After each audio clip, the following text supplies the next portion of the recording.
Estamos de volta, espero que você tenha cantado com todo o fôlego que nós havíamos falado. E logo após esta mensagem, nós estaremos ministrando a ceia. Então, prepara aí uma bandeja com um pedacinho de pão. Se você está com uma família maior, pega um pedacinho de pão representando para cada família e entendendo o que significa a ceia. A ceia são para aqueles que reconhecem que o Senhor Jesus é o Senhor e Salvador das suas vidas. Então, o suco da uva, e depois dessa pregação nós estaremos também montando aqui a mesa e participaremos juntos de mais uma ceia em memória do Senhor. Agora curva a sua cabeça para que o Espírito Santo possa nos direcionar naquilo que nós vamos falar. Senhor, continuando na tua presença, nós nos colocamos diante do teu altar para sermos somente um instrumento nas tuas mãos. Que não fale eu, porque eu não tenho nada para falar, mas que o teu Espírito Santo, que tem falado, que tem agido, que tem tocado os corações, porque sabemos que o Senhor tem usado os pastores, outros ministrantes, servos teus, e a palavra tem sido pregada, e a palavra não volta vazia, como o Senhor mesmo afirmou. E que esta palavra, Senhor, possa tocar os nossos corações, e que eu seja somente um instrumento para louvor da tua glória, eu te peço, em nome de Jesus. Amém. Glória a Deus. Então, voltando naquele versículo, tenho ouvido dizer a teu respeito que o Espírito dos deuses está em ti e que a luz e o entendimento e a excelente sabedoria se acham em ti. Esse momento aqui que nós estamos lendo esse versículo se trata do povo de Israel que tinha sido levados cativos para a Babilônia. 70 anos foi previsto que eles ficariam na Babilônia e ficaram de fato 70 anos lá na Babilônia. O profeta o profeta Jeremias tinha profetizado que seria o período de 70 anos. E Deus levanta lá na Babilônia Daniel e Ezequiel. Daniel pregava, estava na corte, lá junto no palácio, e ele teve muitas oportunidades, um exemplo de vida que nós devemos copiar, exatamente isso daqui que você está lendo, que um rei, mediante uma situação que nós vamos comentar, ouviu falar de Daniel, que ele tem um espírito de luz, que em ti há luz, entendimento e excelente sabedoria que se acham em ti, Daniel. Então é sobre esse tema, o que as pessoas têm falado a nosso respeito? O que as pessoas têm observado em você que podem destacar da sua vida? Principalmente nesse momento, né? No momento que está tudo muito bom, é fácil a gente ter uma aparência de tranquilidade, de serenidade, de segurança, uma aparência que tudo vai bem na minha casa, comigo também. Mas no momento onde o mundo está abalado, e isso tem sido dito nesses últimos dias que nós estamos vivendo, nesse último mês que nós estamos tendo essa oportunidade de ouvirmos mensagens e transmitirmos a você o recado dos céus, mas nesse momento, o que as pessoas têm falado de nós? O que as pessoas têm expressado a teu respeito, a meu respeito?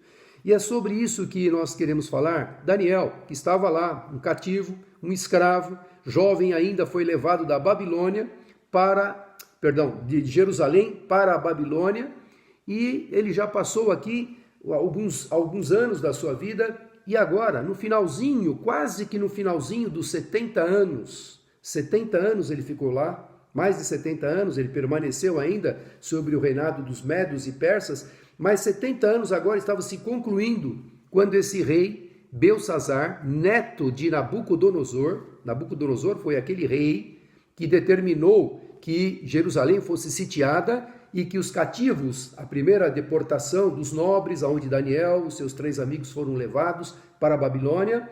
Então, 70 anos atrás, Daniel tinha sido levado para a Babilônia. E ele teve uma vida irrepreensível, uma vida, de fato, que as pessoas poderiam olhar para ele e falar que ele tinha um currículo espiritual. Um currículo para ser deixado, um legado que ele deixou. E aqui, então, existe uma situação. Agora, o rei Belsazar vai fazer um grande banquete. Você pode ver isso durante o capítulo todo, durante o capítulo 5 todo, fala sobre esse banquete. Ele chamou 1000 pessoas, mil dos seus líderes, dos seus nobres, com as suas esposas, suas concubinas, e ele deu uma grande festa, um grande banquete. E como se não bastasse isso, ele mandou que buscassem lá na casa do tesouro, na casa do seu Deus, as taças de ouro que Nabucodonosor, o seu avô, tinha trazido de Jerusalém para a Babilônia. Aquelas taças, aqueles utensílios, aonde tinha sido feito por Salomão para a dedicação do templo, para a dedicação dos ofícios no templo. Então, estava lá guardado. E agora o que acontece? Traga lá os cálices, os vasos de ouro, e nós vamos beber vinhos nesses cálices de ouro, que aonde no passado Deus havia determinado que seria para ofício, né, do culto ao Senhor no templo. E agora dando glórias, louvores e adorando os seus deuses de ouro, de prata, deuses pagãos. Isso tudo está relacionado no início do capítulo 5, e quando ele está então bebendo, se regozijando com aquele grupo de pessoas, 1000 pessoas, você pode imaginar um banquete para 1000 pessoas, eu posso imaginar várias mesas, talvez mesas enormes, bem colocadas, com muita bebida, com muita comida, e todo aquele ambiente amplo, porque para abrigar 1000 pessoas num ambiente, né? Hoje, quando a gente vê uma igreja de 1000 pessoas, você vê o tamanho da igreja. Então, poderia ser uma sala enorme, né, que o rei estava fazendo aquele banquete. E agora, quando ele está bebendo, debochando, caçoando, porque aquilo significava os utensílios que Deus havia orientado a Salomão que fizesse para serem empregados no templo do Senhor, lá em Jerusalém. E agora ele bebendo, caçoando, debochando do Deus de Israel, do Deus daqueles que eles haviam conquistado por permissão de Deus, porque o povo de Israel, por que foi levado cativo? Porque tinham desobedecido, tinham deixado de ouvir a voz dos profetas, dos servos, tinham deixado de ouvir o recado do Senhor. É a mesma coisa hoje o povo. O povo não tem compromisso, não quer ouvir, não quer parar para fazer uma análise da sua vida, para ver aquilo que precisa ser consertado. O povo não quer mais perder tempo na cabeça deles, é perder tempo ir à casa do Senhor. Quando nós estamos privados nesse momento de ir à casa do Senhor, estamos desejosos em voltar para poder lá na casa do Senhor, poder cultuar ao Senhor. Estamos cultuando ao Senhor, o Senhor está recebendo, porque estamos impossibilitados, não estamos sendo negligentes, é diferente. Não estamos indo, não por negligência, não por comodismo, mas por uma situação que requer realmente esta privação. Estamos privados de poder abrir a casa do Senhor. E o povo de Israel, então, pela desobediência, foi levado cativo. Era uma forma deles saberem que quando eles tinham oportunidade de adorar ao Senhor, quando eles tinham oportunidade de buscar ao Senhor, quando eles tinham oportunidade de ir ao templo para prestar louvores e adoração, eles negligenciavam. E agora Deus permitiu que um povo pagão, Nabucodonosor, a Babilônia, uma potência mundial da época, sitiasse Jerusalém e levasse os prisioneiros, primeira leva, os nobres, depois mais tarde, cerca de 8 anos mais tarde, a segunda leva, e aonde eles destruíram o templo, queimaram o templo, e levaram todos os utensílios. Já na primeira deportação levaram uma parte deles, na segunda deportação levaram outra parte dos utensílios, tudo aquilo que Salomão tinha construído com a sabedoria que Deus tinha lhe dado, toda a riqueza, toda a orientação e capacitação, agora foi queimado e destruído. É como se fosse uma lição para os negligentes, como se fosse uma lição para aqueles que tiveram oportunidade de adorar ao Senhor e não valorizaram, não deram louvores na época em que tinham a liberdade de ir ao templo, de ir cultuar o templo. E o templo para eles era um lugar sagrado, E Deus permitiu que aquele templo que eles tanto admiravam, mas Deus não estava preocupado com aquela suntuosidade, com a parede, com toda a riqueza que ali foi empregada. Deus estava preocupado com a verdadeira adoração. Deus não está preocupado hoje com aquilo que nós podemos apalpar, mas Ele está preocupado com aquilo que você sente e aquilo que você oferece ao Senhor. E aquele povo teve oportunidades muitas de buscar ao Senhor, de cultuar ao Senhor, de adorar ao Senhor, de coração. É o que o Senhor esperava de cada um deles e espera de cada um de nós. Negligenciar, não foram. E aí Deus permitiu que aquele templo, que era tão suntuoso, fosse queimado. Você pode imaginar o que aquilo representou para o povo de Israel? O que aquilo representou, a destruição do lugar onde a glória e a presença do Senhor habitava. Pode entender também o que está representando para nós, estarmos privados de não irmos à casa do Senhor. É duro. Não só eu, pastor, os demais pastores comigo, mas as demais denominações todas estão privadas, todos estão usando, glória a Deus, temos esse recurso de podermos adentrar na sua casa com a sua permissão através desse vídeo e podemos também juntos louvar ao Senhor. Mas eu posso imaginar que o nosso desejo é de ir à casa do Senhor, de ir adorá-lo. E aquele povo, então, agora estava passando por 70 anos de privação, 70 anos isolados numa terra estranha, sendo escravizados. E os 70 anos estão terminando agora, quando este rei, neto de Nabucodonosor, agora começa, então, debochar do Deus de Israel. Não é porque Deus permitiu que o seu templo fosse destruído para ensinar uma lição para aquele povo negligente, que Deus não estava de olho naquele povo e não preserva aquilo que ele havia determinado que fosse feito, que eram os utensílios, que mais tarde vão ser retornados para Jerusalém, onde vão reconstruir o templo. Tudo vai voltar. Mas agora esse rei, Belsassar, está tirando toda a sátira do Deus verdadeiro.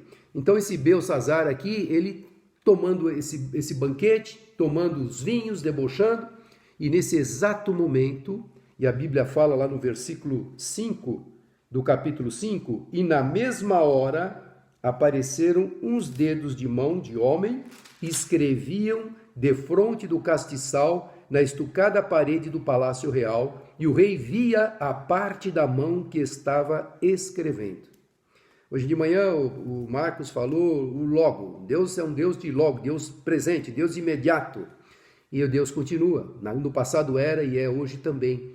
Logo, na mesma hora, no mesmo instante, aonde houve um deboche, aonde houve uma sátira com relação àqueles utensílios que tinham uma finalidade no templo dado por Deus ao povo de Israel. E eu posso imaginar, tá vendo aquela parte da parede estucada, né? Onde tem o estuque, aqui a laje, né?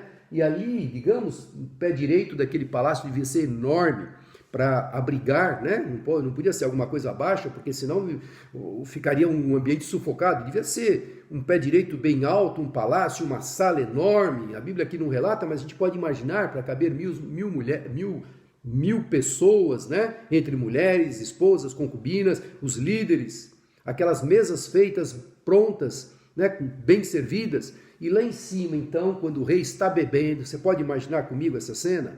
Ele está bebendo, eu posso ver que ele está bebendo, até inclina a cabeça, quando a sua visão bate lá no teto, naquela parede estucada, e ele viu uma parte de uma mão, um dedo escrevendo. E a sensação do homem, do nada, surgiu uma mão escrevendo, e eu estou vendo. Olha a reação dele. E o versículo 6 fala, então se mudou o semblante do rei, e os seus pensamentos o turbaram, as suas juntas dos seus lombos se relaxaram, e os seus joelhos bateram um no outro. Bateram um no outro, ficou tremendo. Que é essa coisa que do nada apareceu com uma inscrição naquela parede? Eu creio que apareceu, escreveu, e a mão dos dedos sumiu. Porém, a escritura ficou registrada lá na parede. E aí ele manda que todos os sábios, todos os capacitados, os caldeus, os adivinhos, adentrem naquele momento. Acho que interrompeu ali aquele momento de orgia, de festas, chama a este lugar para que adentre a este lugar os caldeus, os adivinhos, os sábios, para que me relatam o que está escrito ali. Eu quero saber, a curiosidade, o medo e o pavor, porque se ele bateu com os joelhos, né, de medo daquilo que estava fazendo. E aí todos os sábios entraram e ninguém pôde interpretar, ninguém pôde dizer ao rei o que aquilo significava. E o rei estava curioso. E aí, por causa desta curiosidade, é claro, aquela informação passou para todo mundo, e todo mundo começou também a questionar, e a rainha mãe, provavelmente a esposa do seu pai, ou talvez a segunda esposa de Nabucodonosor, alguns escritos falam isso, mas a rainha, por causa das palavras do rei, dos seus grandes entrou na casa do banquete, está no versículo 10 do capítulo 5 de Daniel, e falou à rainha e disse: ó rei, vive eternamente, não te turbe os teus pensamentos, nem te mude o teu semblante. Há no teu reino um homem que tem o espírito dos deuses santos, e nos dias de teu pai aqui, ele fala, Nabucodonosor, se achou nele luz, inteligência e sabedoria, como a sabedoria dos deuses. E teu pai, o rei Nabucodonosor, sim, teu pai, ó rei, o constituiu chefe dos magos, dos astrólogos, dos caldeus e dos adivinhos. Porquanto se achou neste Daniel um espírito excelente, e ciência e entendimento, interpretando sonhos e explicando enigmas e solvendo dúvidas, ao qual o rei pôs o nome de Beltesazar. Chame-se, pois, agora Daniel, e ele dará a interpretação. Há no teu reino, ó rei, não fique turbado, há no teu reino os teus grandes, os teus adivinhos, os teus caldeus, os teus sábios não puderam, mas há no teu reino. Talvez você se esqueceu, Beltesazar, que há no teu reino um servo de Deus, do Deus Altíssimo, que tem sabedoria, excelente conhecimento, que não foi dado a homens, não foi concedido a isso, mas o Deus dele é que concedeu isso no passado.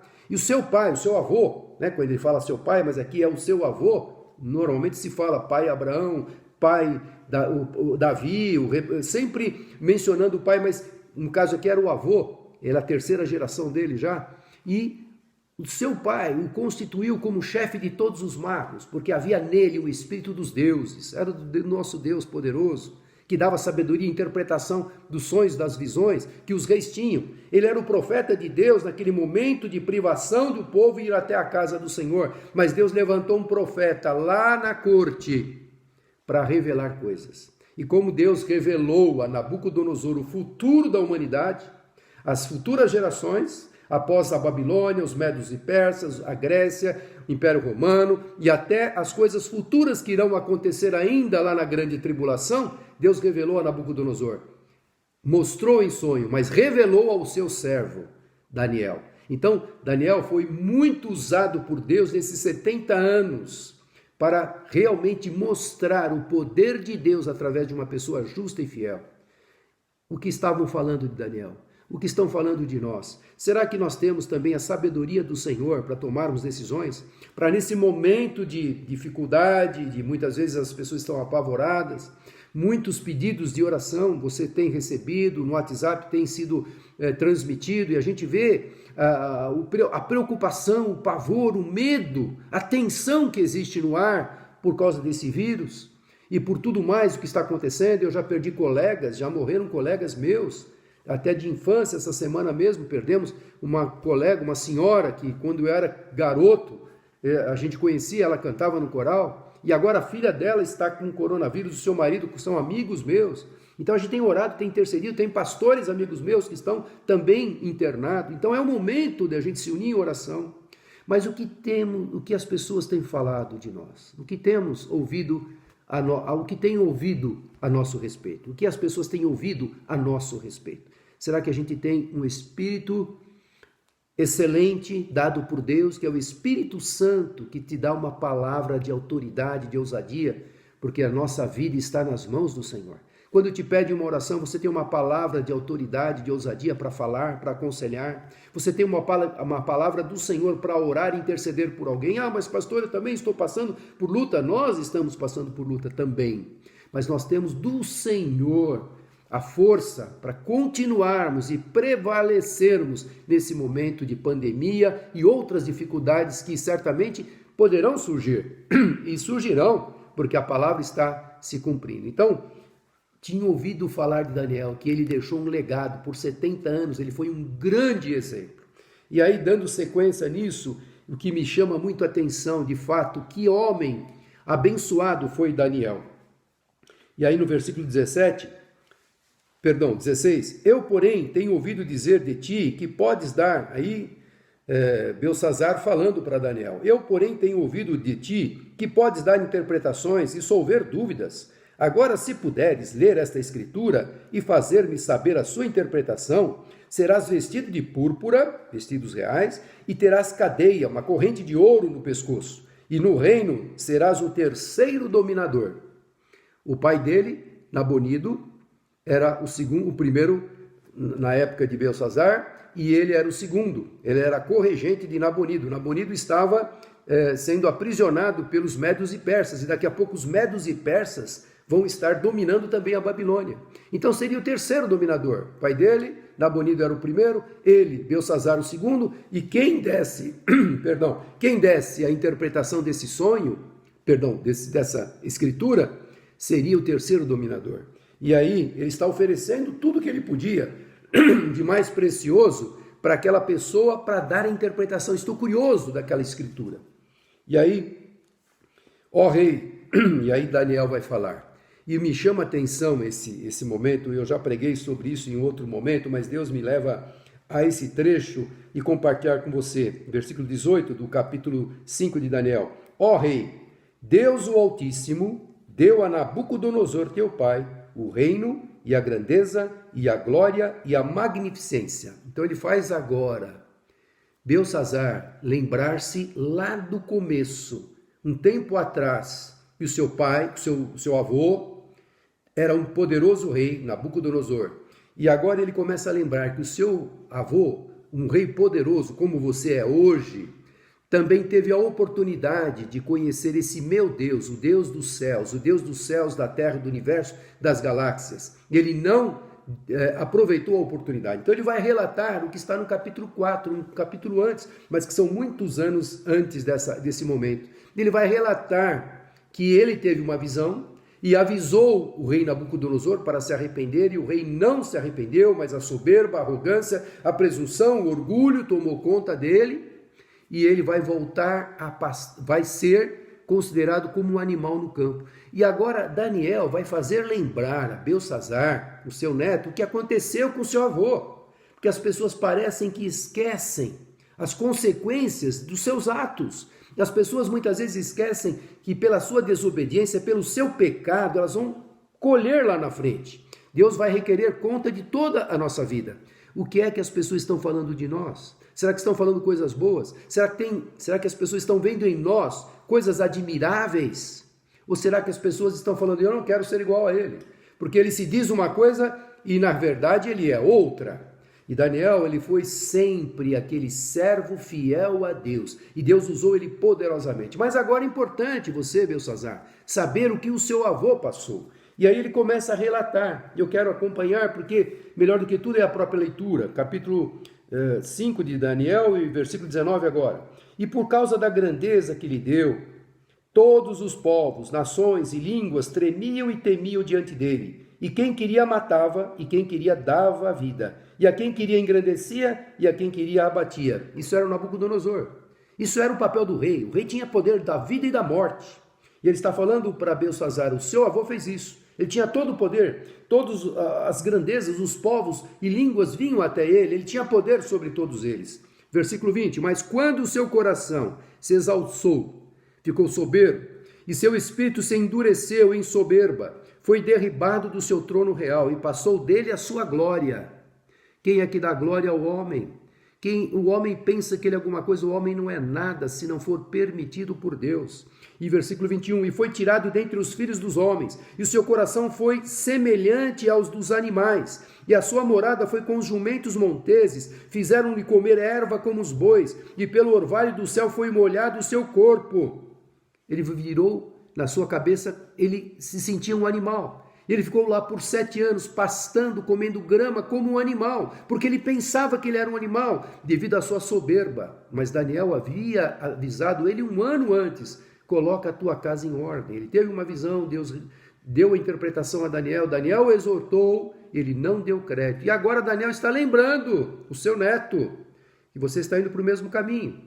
Você, sabendo de todas essas coisas, você não deu crédito a um Deus que tem o poder da vida e da morte. Ele sim tem o poder e o controle de todas as coisas. E aí ele fala, até que conheceu, Nabucodonosor, até que conheceu que Deus, o Altíssimo, tem domínio sobre os reinos dos homens e a quem quer constitui sobre eles. Deus é quem constitui o homem no seu poder. Aqui no Brasil existe uma briga política, o homem pensa que ele é alguma coisa, Deus pode mudar a situação num piscar de olhos. Deus tem o controle e o domínio, Deus está permitindo situações, mas Deus está no controle, não perdeu o controle. É o Senhor quem tem, quem dá. É Ele que é o Altíssimo, tem domínio sobre os reinos dos homens, e a quem quer constitui sobre eles, a quem Ele quer, Ele põe. E tu, seu filho Beltsazar, não humilhaste o teu coração, ainda que soubesse de tudo isso. Claro que ele sabia, ele tinha história. Nós já falamos aqui, tinha a história dos reis e tinha as crônicas dos reis, todos os relatos, era o diário deles, a vida deles, o backup de tudo aquilo que tinha acontecido no seu reinado, o reinado do seu pai, do seu avô, e aí vai. Então, ele sabia de tudo isso, e mesmo assim, né? E tu, seu filho Beltsazar, não humilhaste o teu coração, ainda que soubesse de tudo isso. E olha que ele continua no versículo 23. E te levantaste contra o Senhor dos céus. Foram trazidos os utensílios da casa dele perante ti. E tu e os teus grandes e as tuas mulheres e as tuas concubinas bebestes vinho neles. Além disso, destes louvores aos deuses de prata, de ouro, de cobre, de ferro e de madeira e de pedra, que não veem, não ouvem, nem sabem, mas a Deus, em cuja mão está a tua vida e todos os teus caminhos, a ele não glorificaste. Eles tinham muitos deuses, muitos ídolos de pedra, madeira, ouro, prata, a esse eles cultuavam, mas a esse Deus que eles sabiam, o histórico, desde o seu avô, que Deus tinha feito, esse Deus dos céus que tem todo o poder tinha feito, não deram glórias. Pelo contrário, foram lá e caçoaram, debocharam, bebendo nos cálices sagrados para um ofício na casa do templo, no templo do Senhor. Então, 24, então dele foi enviado aquela parte de mão e escreveu esta escritura. E aí ele vai dar a interpretação da escritura. Meu irmão, eu quero te chamar a atenção aqui uma coisa. Quando Daniel, eu entendo assim, quando Daniel foi introduzido naquela sala do banquete, aquele salão enorme, e quando ele bateu os olhos na escritura, porque estava bem destacada, na hora Deus já deu a interpretação para Daniel, porque ele agora só foi recordar Beltsazar daquilo que era Deus, o que Deus fez com seu avô. Mas ele não começa já a dar de cara a interpretação. Ele faz aquele Beltsazar saber o seu erro, saber o porquê que Deus mandou aquela escritura.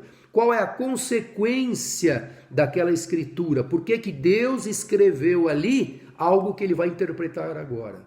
Então, primeiro ele dá glória ao Deus dos céus. Primeiro ele mostra que existe um Deus que tem todo o poder da vida e da morte, o poder de colocar reis e tirar reis.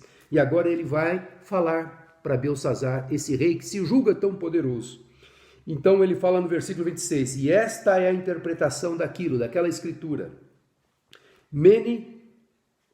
Versículo 25 primeiro. E esta, pois, é a escritura que se escreveu. Mene, Tekel e Parsim. E esta é a interpretação daquilo. Mene, contou Deus o teu reino e o acabou. Tekel, pesado foste na balança e foste achado em falta. Pérez, dividido foi o teu reino e deu-se aos medos e aos persas. E eu falei aqui no início, o que as pessoas dizem a nosso respeito. O que nós pudemos ouvir a respeito de Daniel foram as melhores coisas, o melhor legado ele deixou. E o que as pessoas dizem a nosso respeito é uma coisa também. E o que Deus diz a nosso respeito? Deus disse algo para este rei. E o que Deus disse para este rei foi que ele foi pesado na balança, o teu reino acabou, contado o teu reino e acabou, pesado foste na balança e achado em falta, e dividido foi o teu reino para os médios ou persas. Ou seja, você vai perder o teu reino e o teu povo vai ser entregue em um outro governo, que seriam os médios e persas. E agora eu quero chamar a tua atenção. Como está a tua vida? O que é que Deus tem olhado e visto em nós? O que as pessoas falam até podem falar bem de nós, porque às vezes a nossa aparência, a nossa serenidade, o nosso rosto bonitinho, né, aquele sentido de nós somos consagrados, às vezes as pessoas até veem em nós uma auréola, nossa, que santidade está ali. As pessoas até podem ver nisso, a gente até pode fazer aquela cara de santidade. Mas o que Deus tem falado de nós? O que Deus pensa a nosso respeito? Qual é o peso que está na balança do Senhor? Porque aqui ele foi pesado na balança. A balança do Senhor, ela não tem duas medidas. Ela não tende só para um lado porque ela é tendenciosa, não, ela é justa. E o que é que Deus tem, como Deus tem pesado a nossa vida? O que temos feito para que o Senhor possa olhar e falar, nossa, ele foi pesado na balança e não foi achado em falta, ele foi aprovado. Ele é um servo fiel. Ele está passando por um momento de tribulação, porque no mundo tereis aflições, o próprio Jesus falou, e nós falamos sempre desse versículo para você saber que o mundo é de aflições, mas é para a gente ter bom ânimo. E como que o Senhor vai agora pesar a nossa vida? É o momento que nós iremos, daqui a pouquinho, celebrarmos a ceia. E lá naquela celebração a gente vê aquilo que Paulo escreve à igreja dos Coríntios, que fala, examine-se, pois, o homem a si mesmo, e assim coma deste pão e beba deste cálice. Examine-se, olhe lá para dentro. Veja, o que é que tem de errado que a balança do Senhor vai revelar? Vai revelar, ela vai revelar. A balança do Senhor é justa. A balança dos homens é tendenciosa. A balança dos homens, sabe, às vezes ela quer mostrar que vai privilegiar um, né, ao outro. Mas a balança do Senhor é justa. O que é que o Senhor tem visto em nós? O que é que Ele tem achado que Ele possa se agradar de nós? Se é uma coisa que eu tenho sempre falado, e você tem ouvido isso da minha boca várias vezes, que a gente possa ter agradado o Senhor. Quando termina um culto, quando nós terminamos um louvor, que o Senhor tenha se agradado. Porque quem conhece o coração é o Senhor. Que Ele tenha sondado o nosso coração e tenha visto que há sinceridade, de fato. Que a gente está reunido agora, privado de estarmos na igreja, mas por isso que eu faço questão, meu irmão, eu bato nessa tecla, que nesse horário a gente esteja juntos. Compromisso, é compromisso. Eu vejo depois. Eu percebo que muita gente não está nem aí com o horário. Eu peço para que a gente às 18 horas esteja conectado. Reverência ao Senhor. É um tempo como se eu estivesse na casa do Senhor. A minha casa, nesse momento, é feita o templo do Senhor. A presença do Senhor habita nesse lugar, está habitando na sua casa nesse momento. Então é um tempo que a gente deve se dedicar ao Senhor. Então eu tenho batido nessa tecla, pelo menos aos sábados e aos domingos, que a gente marque um horário com o Senhor. Senhor, a minha casa está aberta, as portas estão abertas, adentra esse lugar. Derrama das tuas bênçãos, do teu poder sobre a minha vida, sobre a minha família. Guarde e abençoe a minha família. Que os teus anjos estejam acampados ao redor da minha casa, da minha vida e dos meus que estão aqui, os meus queridos. Então eu quero que você tenha esse sentimento de compromisso para a gente estar aqui. Eu vejo que durante o culto que a gente começa às 18 horas, tem gente trocando o WhatsApp para lá e para cá. E eu percebo que não estão nem aí com aquilo que eu pedi para você. Você não é obrigado, meu irmão, não é obrigado a nada. Mas a gente pediu, vamos mostrar para o nosso Deus que nos pesa na balança o nosso compromisso, a nossa seriedade, a nossa responsabilidade. Eu estou em casa, eu faço o que eu quero mesmo, ninguém está me vendo. De fato, ninguém está te vendo. Mas aquele que pesa nas balanças está te vendo. E o Senhor espera ser adorado. Ele espera a reverência da nossa parte. Quando Belsazar aqui tomando vinho no cálice sagrado ao Senhor, aquilo era coisa séria. Deus deu a orientação a Salomão, primeiro a Moisés, que fez o templo, fez o tabernáculo, depois a Salomão, que aumentassem as proporções do tabernáculo, construindo o templo, e todos os utensílios tinham uma finalidade, cada um deles tinha uma finalidade de servir a mesa. E eles tinham que levar com seriedade. Agora esse rei debocha.